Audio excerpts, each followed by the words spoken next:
Chandramukhi was 2005. 5-ൽ.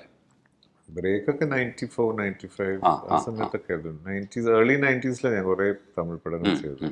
ചന്ദ്രമുഖിയുടെ experience. അത് Rajani sir തന്നെ.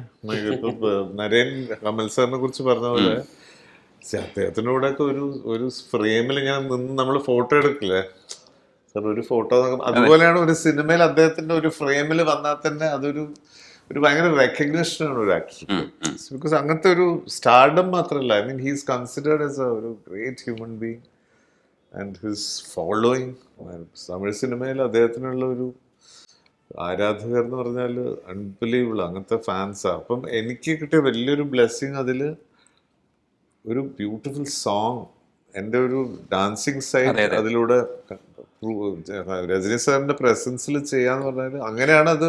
ഒരുപാട് പേര് അങ്ങനെയാണ് I was A train dancer എന്ന് തന്നെ അറിഞ്ഞത്.